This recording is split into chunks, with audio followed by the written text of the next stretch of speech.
शिवजान ऐसे ही सोच में पड़ गया। तभी उसने कदमों की आवाज सुना और दो आदमियों को देखा जो वांग याबो और यांग थे। वो लोग कहता है जल्दी अंदर आओ।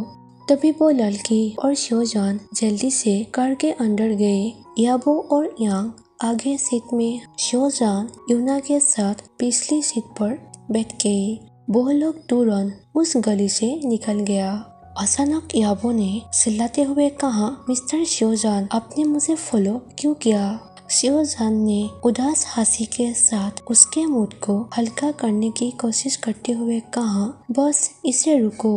लेकिन याबो ने उस पर चिल्लाया और गुस्से से बात करने लगा।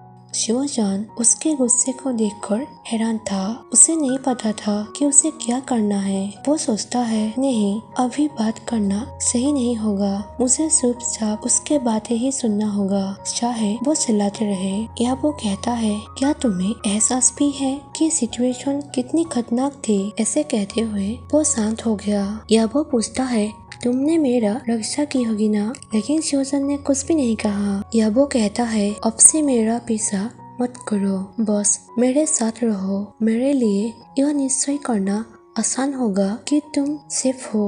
जब भी कोई खतरा हो, बस मेरे साथ रहना, मैं भी तुम्हारे साथ दूंगा।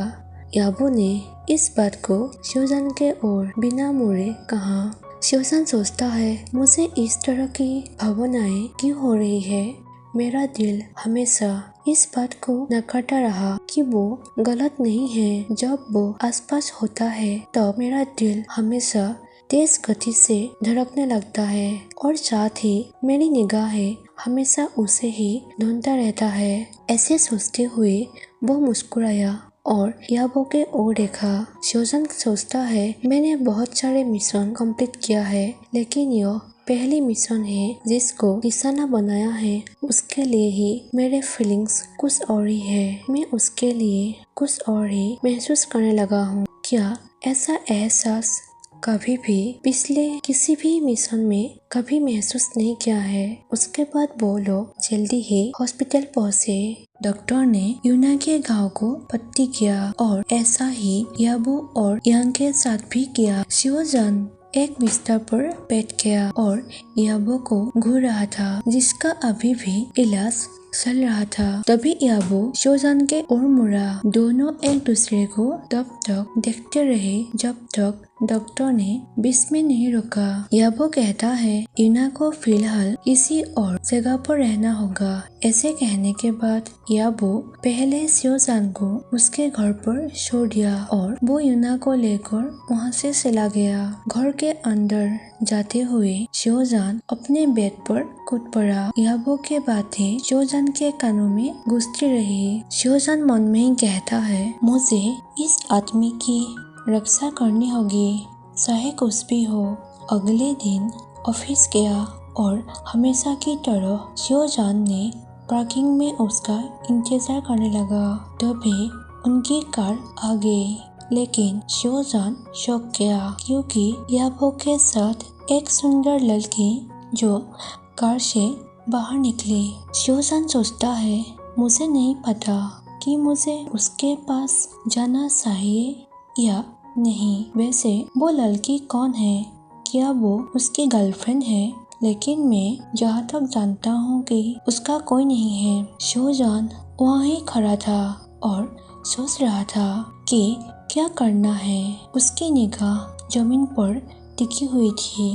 इसे सोचने के बाद वो लिफ्ट के अंदर यांग के साथ गई। शिवजान सोचता है, मुझे पिछले दिन की घटनाओं के बारे में लीडर को रिपोर्ट करना है, जो स्पष्ट रूप से दिखाता है या वो अपराधी नहीं है। लेकिन मैंने ऐसा नहीं किया क्योंकि मैं उसके साथ कुछ और समय बिताना चाहता हूँ, इससे पहले कि वो मुझे पूरी तरह से भूल जाए। जब मैं उसे छोड़ूंगा तो मुझे जरूर दुख होगा, लेकिन मैं ऐसी चीजें के बारे में सोचते हुए अपना समय भी बर्बाद नहीं कर सकता हूँ। मेरे लिए उसके साथ बिताए हुए हर पल कीमती था। शिवजान इसलिए ये सब बातें सोच रहे थे क्योंकि जब मिशन कंप्लीट होगा तो शिवजान कंपनी में ज्वाइन नहीं होगा और याबो के मन से सारे याददाश्त मिटा दिया जाएगा।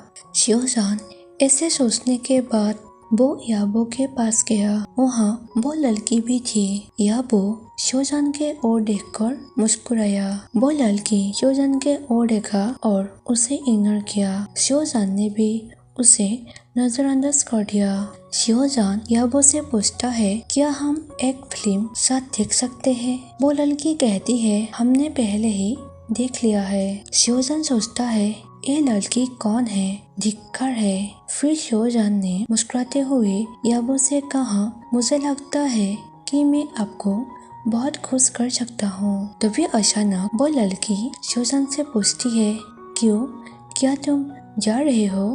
तभी शियोजान सोचता है, ये लड़की कौन है? मुझे नहीं पता इसका नाम भी क्या है, लेकिन वो मेरे बात पर बार बार सवाल क्यों उठा रहा है? मैं सच में उससे नाराज हूँ। शियोजान ऐसे सोचा और वो बाहर जाने ही वाला था। तभी अचानक याबो ने उसकी कलाई पकड़ ली और फिल्म देखने के लिए राजी हो गया। शियोजान ने भी अपना सर हिलाया और मुस्कुराया। जब शियोजान अपने काम पर व्यस्त था तभी शियोजान के फोन पर एक मैसेज आया जहाँ लिखा हुआ था कि छत पर आओ अभी। वो मैसेज जो यांग ने भेजा था। शियोजान सोचता है, यांग मुझे छत के ऊपर क्यों बुला रहा है? ऐसे सोचते हुए वो जल्दी ही छत पर गया। वहाँ यांग था जो उसके लिए इंतजार कर रहा था। शियोजान कहता है, हेलो मिस्टर यांग, बात क्या है? यांग पूछता है, तुम्हारा इरादा क्या है? तुम ऐसा क्यों कर रहे हो? शियोजान पूछता है, आप किस बारे में बात कर रहे हैं? मुझे सच में समझ नहीं आया। यांग कहता है, बहाना बंद करो, विशेष एजेंट मिस्टर शियोजान। यांग के मुख से एजेंट शब्द सुनकर शियोजान चौंक गया। शियोजान मन में ही सोचता है, उसे मेरी असली पहचान के बारे में कब पता चला? अब मुझे क्या करना चाहिए? यांग पूछता है, तुमने मेरे दोस्त याबो के भावनाओं के साथ क्यों खेला? उसके सवाल ने शियोजान को मुश्किल में डाल दिया। यांग पूछता है, तो तुम बताओ अब तुम्हारा प्लान क्या है? अगर तुम अपनी भावनाओं के बारे में ईमानदार नहीं है तो प्लीज ये कंपनी छोड़कर चले जाओ। मैं नहीं चाहता कि कोई मेरे दोस्त को चोट पहुंचाए, इसलिए प्लीज यहाँ से चले जाओ। शियोजान सोचता है, मुझे एक दिन जाना ही था, लेकिन यहाँ से जाने के बाद सुनकर मुझे बहुत बुरा लग रहा है। फिर वो मिस्टर यांग से कहता है, चिंता मत करो मिस्टर यांग, मैं आपके दोस्त को चोट नहीं पहुँचाऊंगे। मैं जल्द ही उसकी यादें मिटा दूंगा, जिससे वो मुझे या मेरे साथ हुए चीजों को याद नहीं करेगा। मैं उसे अपनी प्यार में फंसाने की कोशिश कर रहा था, लेकिन मैं ही अपने जाल में फंस चुका हूँ। मेरा दिल अभी उसके लिए धड़कने लगा है। मैं वास्तव में नहीं जानता कि उसके बिना मैं अपना लाइफ कैसे जीऊंगा, लेकिन जो किया उसका भुगतान मुझे ही करना होगा। मैं यहाँ से दूर चला जाऊंगा, लेकिन मुझे उसकी याद हमेशा आएगा। मिस्टर यांग, क्या आप प्लीज एक बार उससे मिलने के लिए दे सकते हैं? तभी मिस्टर यांग शियोजान से पूछता है, तुम्हें कितना समय चाहिए? शियोजान कहता है, 1 घंटा नहीं 2 घंटे। तभी यांग गुस्से से कहता है, जाओ, 1 दिन के लिए मैं तुम्हें समय दे रहा हूँ, उसके बाद उसे कभी नहीं मिलना। शियोजान कहता है, मेरे लिए काफी है। तभी शियोजान कहता है, मेरे टीम, मेरी एजेंसी यह निश्चित करेगी कि वो मुझे भूल जाए। तो क्या आप प्लीज मुझे उसके साथ यह दिन भी बिताने के लिए दे सकते हैं? यांग कहता है, ठीक है, जाओ। शियोजान कहता है, शुक्रिया।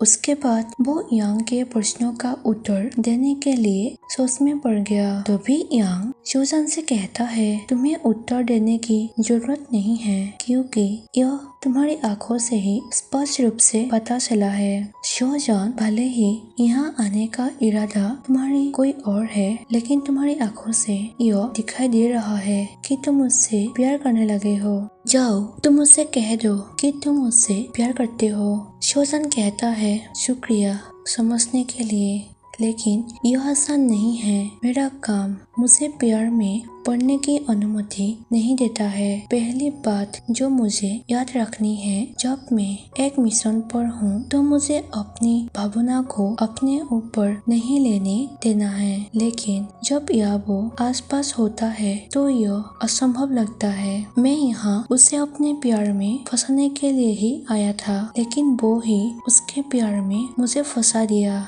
मुझे पता भी नहीं चला कैसे मैं उसके प्यार में ही फंस गया। मैं नहीं चाहता कि उसे ये सभी बातें पता चले और एक धोखेबाज जिसने प्यार की इस्तेमाल किया अपने मिशन के लिए, उस व्यक्ति को वो माफ भी करे और मेरे बारे में सोचे, क्योंकि मैंने प्यार के नाम पर उसे धोखा दिया। मैं नहीं चाहता कि वो मुझसे नाराज हो। मैं नहीं चाहता कि वो मुझसे नफरत करे। वो मुझे नफरत करे, इस विचार से ही मेरा दिल दर्द होने लगता है। लेकिन मैं माफी के लायक भी नहीं हूँ, इसीलिए बेहतर है कि वो मुझे भूल जाए और पहले की तरह अपना लाइफ एंजॉय करे। तभी यांग शोजान के करीब आया और उसके कंधे थपथपाया और कहा, तुम अपने आप को चोट पहुंचाना बंद करो। उसके बाद शोजान अपने डेस्क पर वापस गया, लेकिन उसके मन में बहुत सारी बातें चल रहा था।